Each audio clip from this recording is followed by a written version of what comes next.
CNAs are the backbone of our company. They're the heart of our company because they are who are in direct contact with our patients and our caregivers. They are the ones that our caregivers lean on the most, and they're also the ones that provide the most vulnerable care. Well, CNAs are important for many reasons. In a lot of ways as a nurse, they're my hands, eyes, and ears a lot of times. They're the ones in and out of the patient's residences or rooms, day in and day out a lot of times.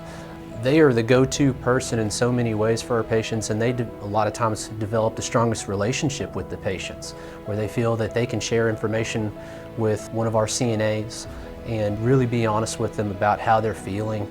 Because, coming in as a nurse, the patients aren't always going to be open and honest with us about how they're truly feeling, and the CNAs do such a wonderful job on really helping us establish a relationship with the patient to where they can instill their trust in us so we can be able to help them more.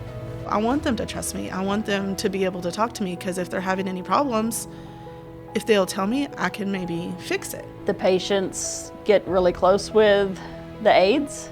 The patients will tell them more than they would tell any nurse. The aides become family to these patients. I don't leave my person until everything is done. I sleep better, and that makes me feel good because everything I could have done for that person that day is done before I even leave. Our CNAs go anywhere and everywhere our patients are. We care for patients that are in hospitals, long-term care facilities, assisted livings, independent livings, their private residence. Wherever they call home currently is where we're here to support them.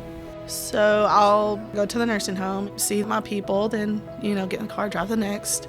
Always smile on the face when you get in, because your day starts their day. You don't want to start it like angry. You want to start it good. It's good morning, beautiful. Hey, how are you doing, sunshine? So they trust me, I'm with them all the time. If they don't trust me, if we don't have that good rapport, it's not going to be a good time.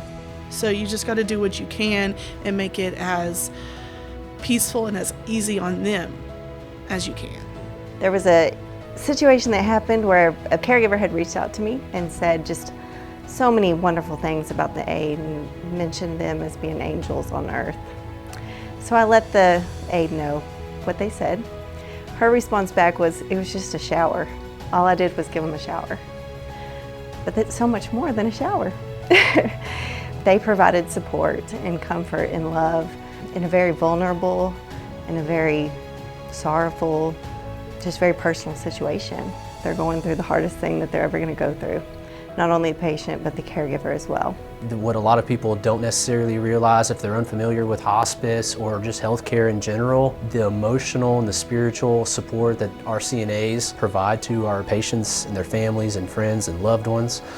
They offload so much burden from the caregivers and for the patients. Yeah, it helps them physically, but the emotional relief that they can feel from that and what they talk to us about, it's so understated throughout healthcare, and it's something that, I think we need to bring to light a lot more. They are our eyes and ears. We depend on them for everything. They see the patients daily. If there's any kind of change with the patients, they let the nurses know, and they just feel more comfortable sharing, sometimes more than we need to know. But they're just the backbone of the care team, and we are so dependent on them. And I appreciate everything that they do. And just the love and kindness and security that they provide. There's something about their heart for hospice that it leaves you speechless, really.